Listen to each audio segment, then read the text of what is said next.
All right, so I'm Thaddeus Pope, and this is called V-SED is an essential end-of-life option despite MAiD progress. So this talk is going to be a little bit different than the ones you heard yesterday, and probably the ones that we're going to hear for the rest of today, right? Because as you can tell, most of this conference is focused on MAiD. But for the next 13 minutes, I'm going to be talking about a different end-of-life option, V-SED, voluntarily stopping eating and drinking, V-SED. And I want to start just a little bit south of where we are today, in Arklow, Ireland. And that's because that is where Marie Fleming was from. And as we heard a few times, Marie famously brought a case to the Supreme Court of Ireland seeking to establish a right to MAiD.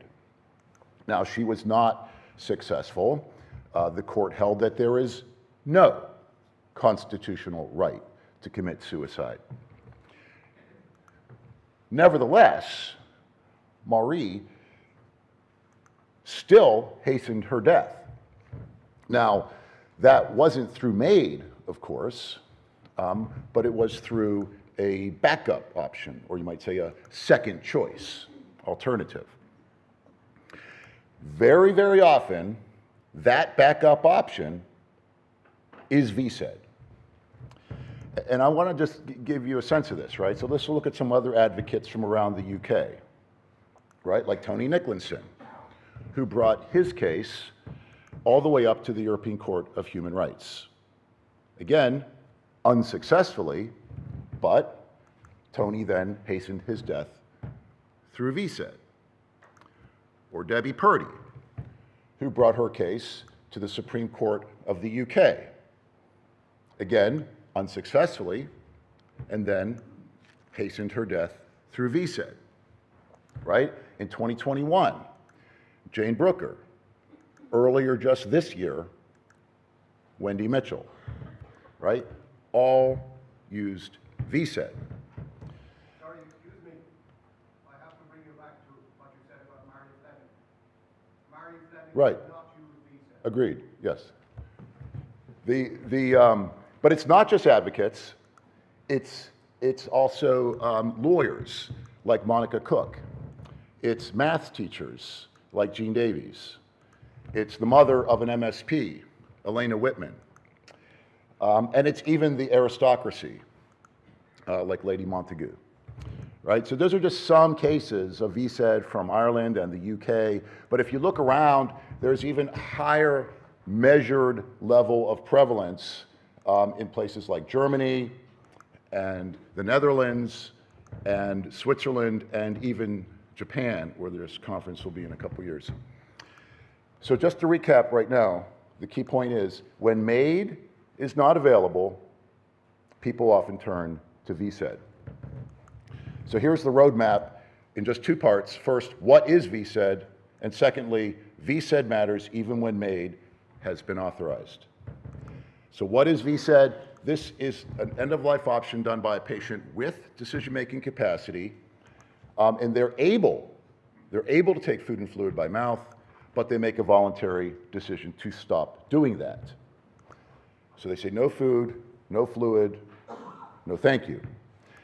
So this is different than refusing artificial nutrition, hydration, or a feeding tube. It's different than the natural loss of appetite at the very end of life. This is a deliberate choice to stop taking fluids by mouth.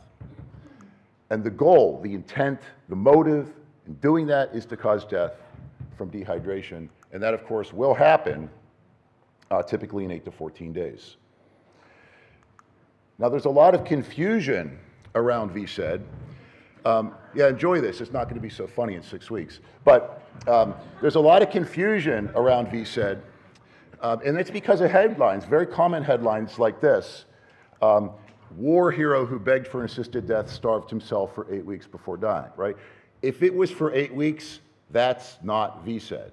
In fact, the literature shows, the medical evidence shows that V-SED is peaceful and comfortable. right? And we don't have time to look at a lot of it, but one quick example from the New England Journal of Medicine. This is where 100 Oregon nurses were caring for V-SED patients, and they reported that most of those deaths were peaceful with little suffering. And in fact, V-SED is endorsed by hospice and palliative care organizations around the world, as well as by other professional medical societies. So that's V-SED. So the key point I want to give you is that V-SED matters even when MAiD has been authorized. And I want to give you 6 reasons. First, just to set a baseline here, is MAiD is illegal in most of the world, right? Everywhere on this map that's not blue or green, MAiD has not been authorized, right? And so that means that in those places, V-SED is really one of the only legal options. Reason 2 is that even if MAiD is legal, and we just heard this from the last talk, even if MAiD is legal, the patient is often ineligible, right? They don't qualify for it. So take the United States and Australia, which were 2 of the more restrictive MAiD jurisdictions in the world, right? You have to have a 6 or 12-month prognosis to death to qualify. That means that there's going to be a lot of patients with grievous and irremediable suffering who aren't going to be able to satisfy that demanding 6-month requirement.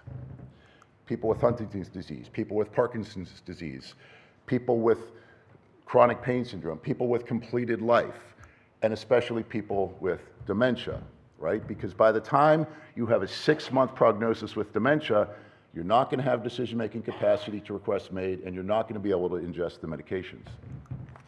And dementia is a big obstacle, even in more liberal jurisdictions like the Netherlands, right?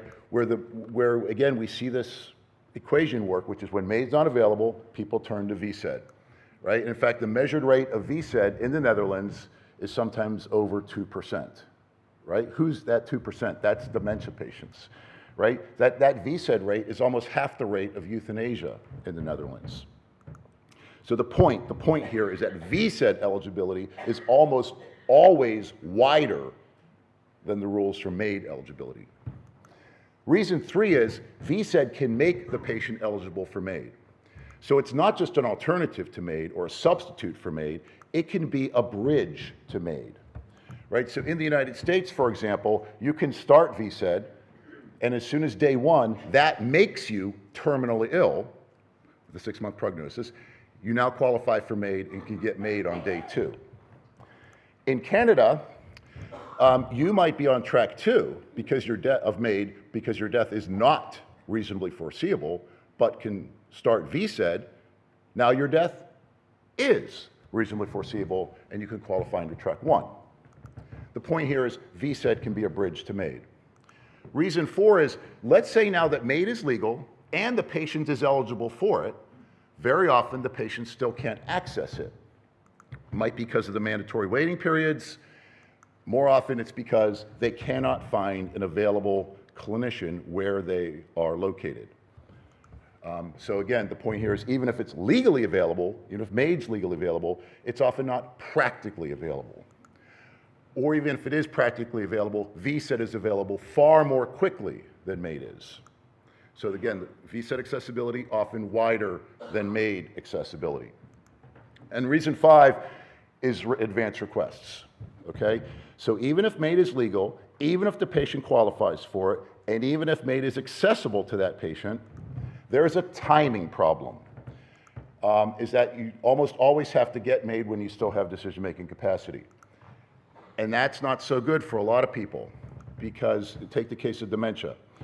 It means that you have to get MAiD too soon, right? At a point in time when your life is still worthwhile and enjoyable. So this is sometimes referred to as an earliness problem. Now some people think, oh, I can get around that. I can circumvent that problem by getting MAiD right before I lose capacity. Sometimes this is referred to as the 10 minutes till midnight approach, right? If you lose capacity at midnight, you get MAiD at 10 minutes till midnight. But that is risky because it's hard to prognosticate exactly when you're going to lose capacity. And that window of opportunity can close suddenly and you can miss it. So some people say, okay, Pope, I get it. I understand what you're saying. I'll back it up, right? I'll build myself in a little bit of a buffer. But now you're leaving even more good time on the table. So again, we have this problem of premature dying, right? Your current situation today is still acceptable to you. So MAiD's not a good option for you at this time, right? Because you're not worried about your problem right now. You're not ready to die yet. You're concerned about the future, your future circumstances. But you're going to lack capacity at that future time to request an authorized MAiD, right? That's the nature of progressive dementia. So there's a dilemma here, right? It's now or never, right? You can get MAiD now, but it's way too early, or you can't get it. So very few jurisdictions in the entire world permit MAiD. Almost none of them permit advance requests for MAiD. Contrast V-SED. V-SED advance directives are widely accepted, and there is a growing number of tools and instruments to help accomplish a V-SED advance directive. So the point here is that V-SED advance directives are far more widely authorized and accepted than MAiD advance directives. And then the final point is that some people just prefer V-SED over MAiD. Admittedly, this is the exceptional patient, definitely, right? As Wendy Mitchell put it a few months ago, who got V-SED in England, if assisted dying had been available, I would have chosen it in a heartbeat. But some patients really do prefer V-SED over MAiD. Sometimes it's seen as more natural. It allows more time to say goodbye, and sometimes it's more consistent with their religious or moral beliefs.